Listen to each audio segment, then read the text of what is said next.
We shoot photo and video around the world. We work on every continent and in every environment. It's often said the hardest part about travel is the travel. It's all the work that goes into it to get you there, to hauling the gear, getting in and out of these difficult places, all the planning, all the risk, all the time. The late nights, the early mornings, it's all hard. We often have to go to unique places that are not easy to get to. Could be several kilometers into a gorge in 40-degree heat, or dealing with snow in the high Arctic, or being blasted by sand in the sand dunes. And we're carrying all of the gear with us, so there are a lot of challenges. Having said that, it is pretty awesome.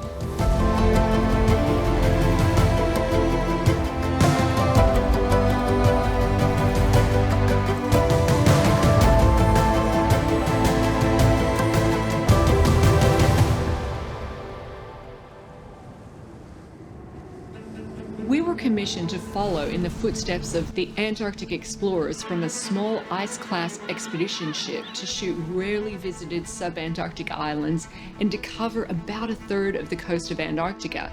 This was a really significant shoot, and we really needed a super telephoto that we could carry and use, handheld, all day. The duration and the complexity of the project was made even more challenging with strict rules for shooting in some of these remote biospheres, meaning that nothing could touch the ground except for our sterilized boots. This highly restricted our gear selection. The first thing I noticed was shooting with a GF500 was the weight. It doesn't even make sense that it's so lightweight. I've got to be in and out of zodiacs, in and out of different environments, and to be able to carry it with me all day, walking, trekking, climbing, whatever I need to do, I've got it.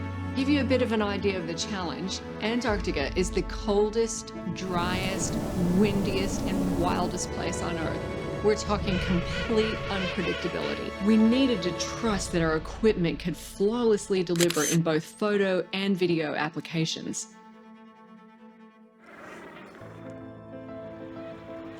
Shooting in this kind of location is about having rigid flexibility because things change minute by minute.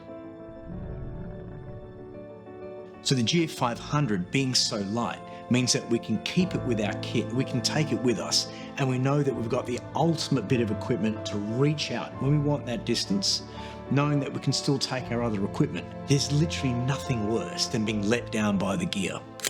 And even if the gear doesn't let you down, is it good enough to get the result that you're chasing? We had fast-moving wildlife everywhere, numerous avalanches in varying landscapes. Nothing about shooting in Antarctica was calm and relaxed. We were immersed in rare opportunities for unrepeatable shots. If we weren't nimble and fast, we would simply miss the shot. I can't say I was concerned, but we really wanted to check with a lens that's so light, did it have the resolving power to do justice to the GFX system? The reality is, I don't know that we've ever taken wildlife photos that have this much pop, this much three-dimensionality to the subjects.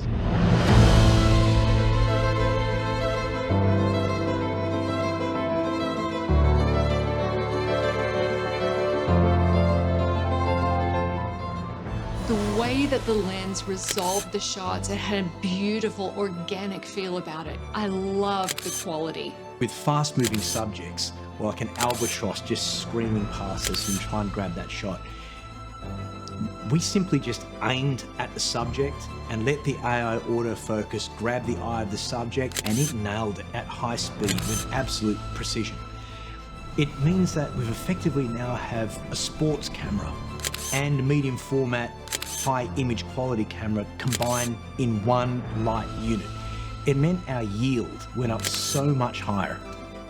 We could simply put the camera wherever we wanted to put it, get the composition that we wanted, and the camera just grabbed the eye of the subject. And in some cases, you're talking about a penguin with a black head, you can barely see the eyes, and the camera somehow worked it out, grabbed the eye, had it in focus, and got the shot. I loved being able to have the reach, being able to reach out to a penguin colony and fill the frame with the subject, which is a game changer for wildlife photography. The stabilization in the lens meant that I didn't need to use a tripod on the entire trip.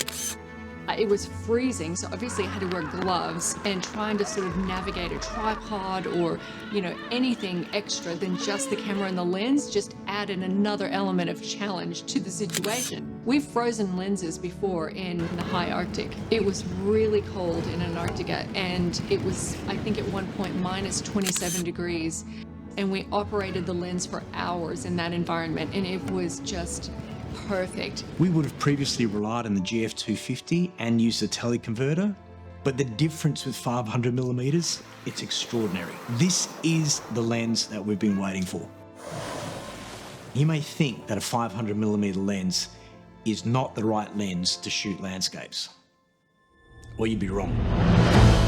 Antarctica is a place that you go to and have many aspirations and hopes, but in the end you come back for the ice. It's the landscapes that just defy the imagination. To strap a 500mm lens onto a GFX camera, it's a revelation. And after all these years in the industry, we're still obsessed with getting the perfect shot. We know and love the FUJIFILM glass and the character and the performance of each of these lenses. With the sort of work that we do in travel and wildlife, this is likely to be one of the most important lenses that we have in our kit.